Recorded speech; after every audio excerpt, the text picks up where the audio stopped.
Ramazan ayında yüzlerce yıldır yapılan, milyarlarca insanın peşinden gittiği, ilk bakışta sadece aç kalmak olarak görünen ama gerçekte tarihin derin izlerini ve insanoğlunun en kadim inançlarını taşıyan bir ritüel. Bahsettiğim şey yalnızca bedeni değil, aynı zamanda ruhu da dönüştüren oruç. Pek çok kişi orucu sadece İslam ile ilişkilendirip, demin de dediğim gibi açın halinden anlamak için yemekten uzak durulması gereken bir eylem olarak görse de, aslında orucun binlerce yıllık kadim kökenlerini bugün birlikte keşfedeceğiz. Ve umuyorum bu videonun sonunda bu ibadetin, ritüelin sadece Müslümanlar için değil, insanlık için de hem felsefi hem de bilimsel olarak ne kadar önemli olduğunu ve ne kadar geçmişe uzandığını göreceksiniz. Ve bundan sonra orucu daha farklı ve anlamlı şekilde tutacaksınız. Gerçeği Bul'a hoş geldiniz.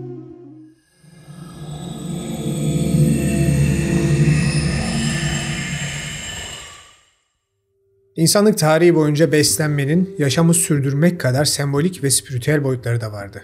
Tarih öncesi çağlara ait mağara resimleri, taş tabletler, arkeolojik kalıntılar ve antropolojik çalışmalar bize insanoğlunun çok eski zamanlardan beri belirli dönemlerde yiyecekten uzak durarak kutsal bir anlam arayışına yöneldiğini gösteriyor. Arkeologlar İspanya'nın kuzeyindeki El Castillo mağaralarında bulunan yaklaşık 40 bin yıllık resimlerde yiyeceklerin sembolik olarak tasvir edildiğini ve belirli dönemlerde av hayvanlarından uzak durma uygulamalarının da var olduğunu belirtiyorlar. Bu bulgular bize insanların bilinçli olarak yiyecekten uzak durmasının avın bereketini arttırmak veya doğanın ruhlarıyla iletişim kurmak gibi amaçlar taşıyabileceğini gösterir. Ama bundan bile daha eski örnekler de var. Güney Afrika'daki Blombos mağaralarında bulunan yaklaşık 75 bin yıl öncesine ait bulgular ise insanlığın erken dönemlerinde dahi toplumsal ritüellerin ve bu bağlamda yiyecekten uzak durmanın sembolik anlamının varlığına işaret ediyor. Antropologlara göre bu dönemlerde yiyeceklerden uzaklaşmak insanları dünyevi ihtiyaçlardan sıyırıp ruhani bir bilince yükseltmeyi amaçlayan ritüellerin bir parçasıymış.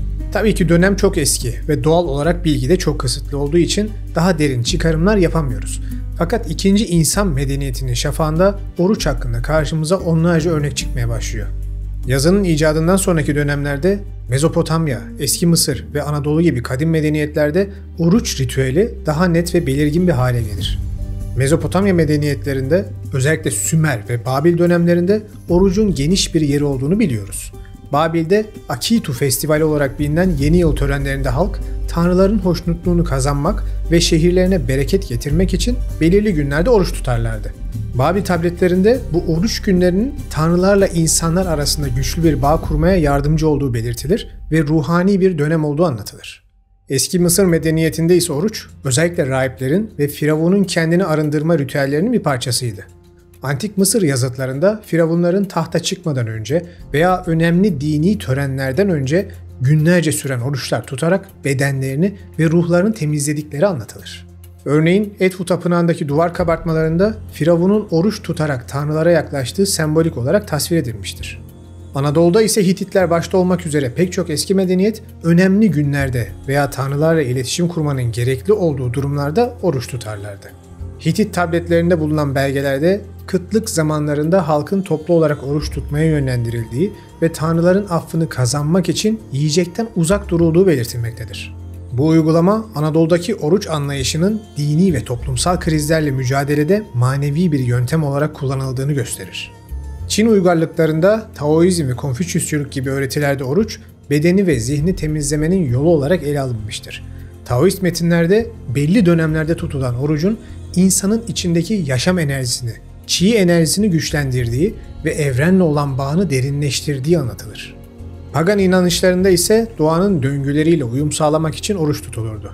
Kelt ve Cermen toplumlarında baharın başlangıcı, kışın sonu ve hasat dönemleri gibi doğanın kritik geçiş anlarında yiyecekten uzak durmanın bereketi arttırdığına inanılırdı. Bu dönemlerde insanlar doğanın ruhlarıyla uyum içinde yaşamak ve onlardan yardım dilemek adına oruç tutarak doğanın yenilenmesine ortak olurlardı.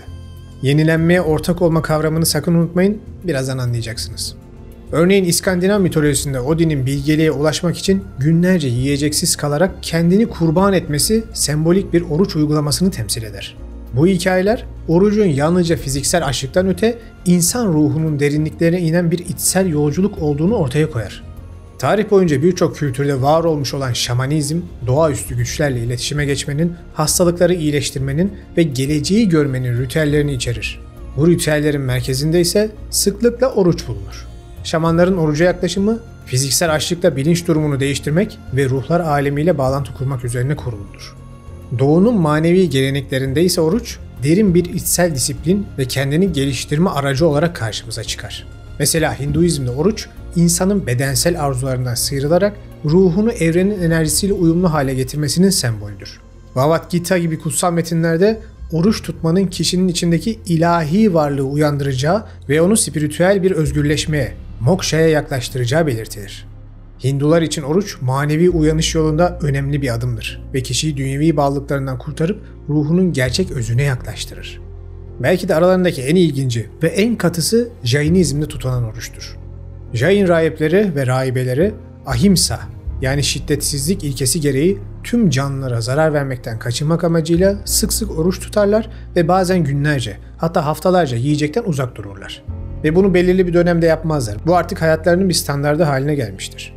Ama bu oruçların da temel amacı tıpkı diğer kültürlerde olduğu gibi zihinsel ve ruhsal arınmanın sağlanmasıdır. Jainizm orucun manevi uyanış ve karmanın temizlenmesi için zorunlu bir pratik olduğunu savunur. Hatta Jain geleneğinde Sallekhana adı verilen bir özel oruç türü de vardır. Kişinin hayatının sonunda tüm yiyecek ve içeceklerden gönüllü olarak vazgeçerek ruhunu tamamen arındırmasını amaçlar. Ve evet, tahmin ettiğiniz gibi bu bilinçli bir ölüm orucudur ve ancak tedavisi olmayan bir hastalık ya da ömrün sonuna gelindiğinde tutulur. Ve tutan kişi bu orucun sonunda doğal olarak hayata gözlerini yumar. Kısaca tüm kadim toplumları ve kültürleri incelediğimizde orucun dünya çapında yapılan bir arınma ve terbiye metodu olduğunu görürüz ve uygulanışı küçük detaylar dışında hemen hemen her yerde aynıdır. Bu çapraz bağlantılar bize orucun insan ruhunun derinliklerinde gizli anlamları keşfetmek için evrensel bir araç olduğunu açıkça gösteriyor. Peki oruç İbrahimi dinlerin kültürüne nasıl girmiş? Neden bu kadar önem atfedilmiş ve özellikle İslam'da 3 ay sürecek büyük bir ritüelin nasıl tepe noktası haline gelmiş? İbrahimi dinlerin en eski ayağı olan Yahudilikte oruç ibadeti köklü ve yoğun bir manevi geçmişe sahiptir.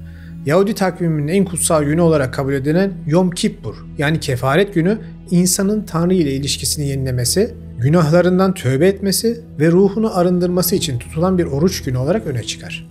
Yom Kippur orucu yaklaşık 25 saatlik bir süre boyunca yiyecek ve içecekten tamamen uzak durmayı kapsar ve gün boyunca derin bir dua ve tövbe atmosferi içinde geçirilir. Levililer kitabında bugünün anlamı açıkça belirtilmiştir. Bu sizin için sonsuza dek sürecek bir kural olacaktır. 7. ayın 10. günü kendinizi alçaltacak, hiçbir iş yapmayacaksınız. Çünkü o gün günahlarınızı bağışlatmak, sizi temizlemek için günahlarınızdan arındıracak bir kefaret günü olacaktır. Yahudilikte oruç yalnızca Yom Kippur ile sınırlı değildir. Tisha B'Av gibi başka günlerde de Yahudiler tarih boyunca yaşanmış büyük felaketleri ve Kudüs tapınağının yıkılışını anmak amacıyla oruç tutarlar. Bu oruçlar tarih boyunca Yahudi toplumunun yaşadığı zorlukları hatırlamak ve manevi dayanışmayı güçlendirmek için önemli araçlar olarak görülür. Hristiyanlığa geldiğimizde ise oruç uygulaması özellikle İsa Mesih'in çölde geçirdiği 40 günlük oruç süresiyle doğrudan ilişkilidir. Yeni Ahit'in Matta İncil'inde İsa'nın çölde 40 gün boyunca oruç tuttuğu, bu süre boyunca şeytan tarafından sınandığı ve manevi gücünün pekiştiği anlatılır. İsa ruh tarafından çöle götürüldü. Orada 40 gün 40 gece oruç tuttu. Sonunda acıktı. O zaman ayartıcı yaklaşıp ona dedi ki, bu 40 günlük süreç Hristiyanlıkta Lent, büyük oruç döneminin temelini oluşturur. Lent, Paskalya öncesinde gerçekleşen ve yaklaşık 40 gün süren manevi arınma, tövbe ve yenilenme zamanıdır. Ve Ortodoks, Katolik kiliseleri başta olmak üzere pek çok Hristiyan topluluğunda da Lent boyunca oruç tutulur. Dünyevi zevklerden uzak durulur ve daha derin bir manevi iç gözlem yapılır. Eski Ahit ve Yeni Ahit metinlerinde oruç birçok peygamber ve önemli figürün hayatında da temel bir rol oynar. Mesela Musa peygamberin Tanrı'nın huzurunda 40 gün oruç tutarak Sina Dağı'nda 10 emri aldığı aktarılır. Aynı şekilde Kral Davut'un tövbe oruçları, Daniel'in Babil'deki oruçları ve Ester'in Yahudi halkı için tuttuğu oruçlar, oruç ibadetinin Yahudi manevi geleneğinden ne kadar derin bir köke sahip olduğunu bize gösteren örnekler. Her iki gelenekte de oruç, kişinin dünyevi zevklerden uzaklaşarak iç dünyasına dönmesini, kendini sorgulamasını ve Tanrı ile olan ilişkisini güçlendirmesini sağlayan evrensel bir manevi araçtır. Ve bu aslında çok önemli ve günümüzde hızla unutulan bir olgudur. Özellikle de ülkemizde. Buna da birazdan değineceğim. İslamiyet'in doğuşundan önceki dönemde Arap Yarımadası'nda yaşayan toplumlar arasında çeşitli dini inanışlar ve gelenekler vardı. Pagan Arap toplumlarında oruç daha çok doğa olayları, bereket ve tanrılarla iletişim aracı olarak kullanılırdı. Arap kabilelerinin oruç tuttuğu günler genellikle belirli ay hareketleriyle ilişkiliydi ve çoğunlukla ay takvimine göre belirlenirdi. Örneğin cahiliye dönemi Araplar arasında Aşure günü olarak bilinen günlerde oruç tutmak yaygın bir gelenekti. Mekke ve çevresindeki kabileler bugün de geçmişte yaşanmış büyük olayları anmak ve atalarının ruhlarıyla manevi bağ kurmak için oruç tutarlardı. Bu uygulama özellikle Hz. Muhammed'in kendi hayatında da karşılık bulmuştur ve İslam döneminde de bu oruç gününün devam etmesine zemin hazırlamıştır. Genelde benim yorumlarda ve toplumu incelediğimde gördüğüm bir sorunu da hazır konusu açılmışken buraya eklemek istiyorum. Nedense pek çok kişi dinler tarihi konularında çok katı şekilde kendilerini kapatmışlar ve Muhammed peygamber dönemi ve sonrasındaki İslam hareketi dışında hiçbir konuyu merak bile etmiyorlar. Halbuki kıldığınız namaz, tuttuğunuz oruç, yaptığınız neredeyse tüm sembolik ibadetler aslında İslam öncesi o toprakların geleneklerinin bir bütünü. Yani dininizi tam olarak idrak etmek istiyorsanız olaya bir bütün olarak yaklaşmanız lazım ve eskilere "aman onlar putperest cahillerdi" ya da kitapları tahrif oldu deyip kenara atmamanız lazım. Yoksa İslam'ı bile tam olarak asla anlayamazsınız. Bu da benden size bir tavsiye olsun. Devam edelim. Bölgenin karma inanç ve kültür yapısından ötürü yine Arap Yarımadası'nda yaşayan Yahudi ve Hristiyan topluluklarının oruç uygulamalarında bölgede etkili olduğunu görüyoruz. Medine ve çevresinde yaşayan Yahudi kabilelerin Yom Kippur gibi özel günlerde de oruç tutmaları Araplar arasında da bilinen ve saygı duyulan bir uygulamaydı. Böylece İslam öncesindeki Arap toplumları farklı kültür ve inançlardan etkilenerek oruç geleneği konusunda geniş bir bilgi ve tecrübe birikimine sahipti.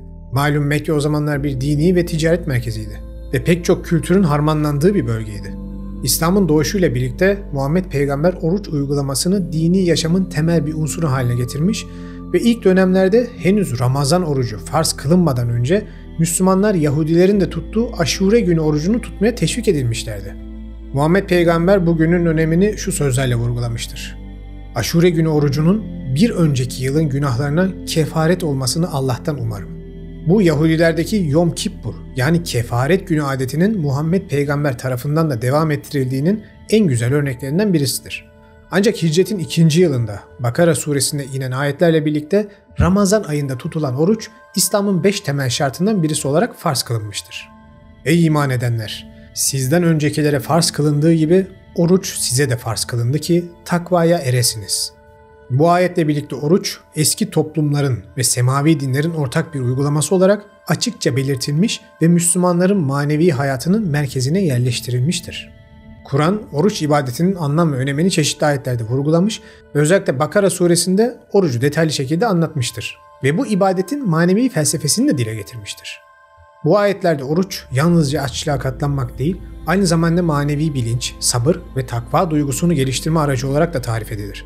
Ve işte bu yaklaşım videonun da size vermek istediği en önemli bilgiyi oluşturuyor. Muhammed Peygamber orucun temel felsefesini çevresindekilere şu şekilde son derece sade bir şekilde belirtmiş. Kim kötü söz ve davranışları terk etmezse Allah'ın onun yemeği içmeyi terk etmesine ihtiyacı yoktur. Ve işte tam bu noktada artık bazı şeylere değinmenin vaktinin geldiğini düşünüyorum. Çünkü özellikle ülkemizde bazı değerlerin unutulmaya başladığını görmek beni üzüyor. Bu yüzden gelin orucun şimdiye kadar gördüğümüz klasik tarihin ötesindeki felsefesine ve manasına girmeye başlayalım. Ve deminki sözün verdiğim mesajı da bu çerçevede hep aklınızda tutun. İslam coğrafyasında orucun aldığı en derin, en incelikli hallerden birine tasavvuf ekolünde rastlarız. Sufilerin yaşadığı manevi yolculuk yalnızca bedensel ibadetlerle sınırlı kalmaz. Tam aksine onların gözünde her bir ibadet insanı özünden koparan perdeleri aralamak ve ilahi aşkı en derin boyutlarıyla tecrübe etmek için birer fırsattır. Size bunlardan tasavvuf videomda bahsetmiştim. Oruç da bu manevi yükselişin belki de en etkili, en sırlarla dolu araçlarından biridir. Ve sizi belirli bir dönemin sonundaki büyük ibadet için hazırlar. Ne demek istediğimi birazdan anlayacaksınız. Tasavvufun merkezinde insanın nefis adı verilen benlik, ego boyutunu aşması ve asıl kaynağına yani hakka yönelmesi yatar. Bu yüce amacı gerçekleştirmenin yolu ise nefsin baskın arzu ve ihtiraslarını kontrol altına almakla başlar. İşte oruç bu terbiyenin en pratik ve en sembolik disiplinlerinden birisidir. Beden gıdaya karşı özlem duyar, susar, yorulur. Lakin tam da bu süreçte ruh, ihtiyaç ve istek arasındaki farkı anlamaya başlar. Pek çok tasavvuf ehli günlük hayatında nafile oruçlar tutarak bedenini zayıflatmayı, nefsini geriye iterek ruhu öne çıkarmayı hedeflemiştir. Şimdi özellikle son yıllarda bir vatandaş olarak bakıyorum, oruç tutmak bir şov haline gelmeye başladı. Bir kesim Ramazan'ın o sizi içe döndürmeye çalışan özünden çıkıp neredeyse her Allah'ın günü iftar partileri düzenlemeye başladılar. Şaşalı masalar, lüks mekanlar, şatafatlı sahurlar filan. Bu işin siyasal İslam ve gösteriş kısmı. Bir de orucu zoraki tutanlar mevcut. Adam sanki yukarıdan melekler inmiş de zorla başına silah dayamışlar gibi etrafına ateş püskürerek gerginlikten patlayacak gibi oruç tutuyor. En ufak bir olayda küfürler, hakaretler ya da kavgaya tutuşuyor. Bir başka tarafta da oruçluyum deyip tüm gün uyuyup sonra iftarda kalkıp sürekli yiyip tekrar yatıp yarasa gibi takılan insanlar var. Ve bu rakamın her sene arttığını, 3 ayların, Ramazan'ın, iftarın gitgide özünden koptuğunu görmek açıkçası beni üzüyor. Bakın kaç dakikadır beraberiz. Orucun aslında tüm kültürler için ne kadar önemli bir ruhani ibadet ya da ritüel olduğunu gördük. Tasavvuf ile İslam'da ise aslında arınma 3 ayların başlamasıyla başlar. Recep, Şaban ve Ramazan. Bu 3 ay aslında büyük bir ibadetin basamaklarıdır. Evet, Kur'an'da oruca Ramazan ayında başlanması söylenir.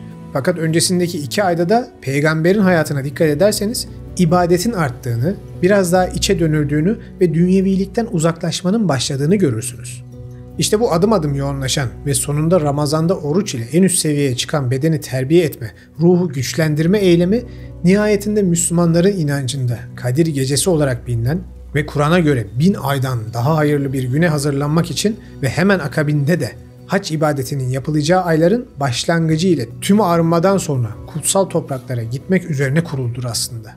Yani kısaca siz 3 ay boyunca dünyevi arzuları bastırmaya, kötü davranışlardan uzaklaşmaya, kötü huyları bırakarak arınmaya, bedeni aç bırakarak ruhu beslemeye ve nihayetinde ibadetin zirve yaptığı yerde hacca giderek büyük bir döngüyü tamamlamak üzere 3 ay boyunca aslında büyük bir ritüel yaparsınız. Lakin demin de dediğim gibi her şeyin içinin boşaltıldığı günümüzde bunu kaç kişi layıkıyla yerine getiriyor orası tartışılır. Çünkü çoğu kişi ne yazık ki olayı sadece birkaç saat yemek yememek üzerine kurmuş durumda. Bu arada evet, oruç yemek ve su üzerine temellendirilmiş olsa da esas olan takvadır. Kötü huyların dizginlenmesidir. Sözlerini unutmayın. Yani orucu kötü bir alışkanlığın sonunu getirmek için de kullanın. Yazılı olmayan bilime göre insan vücudunun bir alışkanlık kazanması için genelde 21 güne ihtiyacı vardır. Bu aynı şekilde kötü bir alışkanlığı bırakmak için de ideal bir süre. Yani sigara mı içiyorsun güzel kardeşim? İftar sahur arasında bir paketi bitirmek yerine bu ay bu alışkanlığını bırak. Çok mu kilolusun? Kuş sütü iftarlar, çılgın sahurlar yerine daha mütevazi bir şekilde beslen. Ağzın mı bozuk? Oruçluyken küfür edersen orucunun bozulacağını bilerek bu huyunu yok et. Bunun gibi örnekleri çoğaltabiliriz. Ve böylece orucu daha derin yaşayarak hem bedenen hem ruhen kendinizi geliştirebilirsiniz. Ya bunlar eski inançların kaynaksız tekrarından ibaret. Orucun filan ne etkisi olacak diyorsanız aslında bilimsel bazı gerçekleri de reddediyorsunuz demektir. Çünkü son yıllarda bu kadim ritüelin arkasındaki bilimsel gerçekler de keşfedilmeye başlandı. Malum son yıllarda insanlar bize dayatılan bilim dışında özgür bilimi de internet sayesinde paylaşmaya başladıkça yeni şeyler öğrenmeye ve eski bildiğimiz doğruların aslında ne kadar yanlış olduğunu anlamaya başladık. Mesela eskiden açlık kavramı neredeyse bir hakaret olarak görülür ve hem ana akım bilim hem de pazarlamacılar sizi ölümüne yemek yemeye iterlerdi. Sonuçta ne oldu? Obezite, kalp sorunları patladı gitti. Ve size bunlar için bir dünya ilaç satmaya başladılar. Fakat modern ve özgür tıp orucun metabolizma üzerindeki etkilerini artık çok daha yakından inceliyor ve açlığın, en azından kontrollü bir açlığın aslında zarar değil fayda sağladığını kanıtlamaya başlıyor. Mesela buna güzel bir örnek vereyim. Açlık sürecinin belirli bir süre devam etmesiyle beden depoladığı enerjiyi kullanmaya başlar. Özellikle karbonhidrat depolarının tükenmesiyle vücut ketozis denilen bir moda geçer. Buradan itibaren yağ yakımı hızlanır ve bir dizi hormonal ve kimyasal reaksiyon tetiklenir. Bu süreçte hücreler kendilerini yeniler ve zararlı atıklar bertaraf edilir. Japon bilim insanı Yoshinori Ohsimi'nin çalışmalarıyla Nobel ödülü aldıran otofajiyi inceleyelim. Otofaji, hücrelerin kendi içindeki hasarlı bileşenleri sindirmesi, böylece kendini adeta temizlemesi anlamına gelir. Oruç sırasında yükselen otofaji seviyesi bağışıklık sistemine destek olur ve hücre yaşlanmasının daha yavaş ilerlemesine zemin hazırlar. Bunun yanında düzenli oruç uygulamalarında insülin direncinde azalma görülür. Bu da tip 2 diyabet riski taşıyan ya da bu hastalıkla mücadele eden bireyler için orucun olumlu etkilerini gündeme getirir. Bazı araştırmacılar orucun kötü kolesterol seviyelerini düşürmeye yardımcı olabileceğini ve dolaşım sistemini güçlendirebileceğini gösteriyor. Buna bağlı olarak kalp rahatsızlıkları riskinde de azalma olduğunu ileri süren çalışmalar mevcut. Elbette her bireyin metabolizması farklı olduğu için oruç tutmanın herkes için aynı sonuçları vermeyeceğini unutmamak gerek. Fakat ortak noktada orucun kontrollü ve bilinçli uygulandığında vücudun kendini onarma mekanizmalarını harekete geçirebileceği düşüncesi gitgide daha çok kabul görüyor. Burada bir ara not düşmek istiyorum. Tarihte oruç kavramını incelediğimde benim karşıma İbrahimi dinlerdeki oruç dışında su tüketilmeyen başka bir oruç çıkmadı. Mesela kimisi hiç et yemiyor, kimisi hiç yemek yemiyor ama su içilmeyen oruç dediğim gibi ben İslam, Yahudilik ve Hristiyanlık dışında göremedim. Bunun sebebini de açıkçası bilmiyorum çünkü çok bir bilgi yok. Ama bu dinler dışında su içmeden oruç tutan başka kültürleri biliyorsanız lütfen yorumlara yazın, biz de öğrenmiş oluruz. Oruç sadece bedeni değil, zihni de dönüştürme potansiyeline sahip. Aç kalmak insanda sabır, irade ve kararlılık gibi duyguları keskinleştiriyor. Bir yandan açlık hissiyle mücadele ederken diğer yandan gündelik sorumlulukları sürdürmek farkında olmadan zihinsel direncin artmasına katkı sağlıyor. Pek çok kişi özellikle aralıklı oruç gibi modern uygulamaları deneyimlediklerinde zihinsel berraklık hissinden bahsediyorlar. Beyin, ketozis sürecinde daha verimli bir yakıt kaynağı olan ketonları kullanabilir ve bu da kimi insanlarda daha iyi odaklanma, canlılık ve motivasyon artışı şeklinde gözlemlenebilir. Oruç sırasında edinilen bir tür farkındalık durumu kişinin sadece yeme içme alışkanlıklarıyla değil, genel yaşam tarzıyla da yüzleşmesini sağlar. Zira açlık kişiyi tüketim ve doyum arasındaki ince çizgiyi gözden geçirmeye davet eder ve sizin kadar şanslı olmayan hem insan hem de hayvanlara karşı daha anlayışlı ve daha yardımsever olmaya iter. Tüm bunlar orucun psikolojik açıdan adeta bir yeniden formatlama etkisi yaratabileceği fikrinin modern çağlarda bize sunan örnekler. Ama tekrar diyorum, bunları bilinçsiz bir şekilde kafanıza göre yapmayın. Onlarca metot var. Size en uygun olan hangisi ise onu yapın. Orucun psikolojik etkilerinin modern çağlarda bir yansıması daha var. Yeni bir oruç şekli olan dijital oruç. Dünyada pek çok kişi ekran bağımlılığından muzdarip ve bu özellikle gençleri ciddi psikolojik sorunlara iten bir bağımlılık.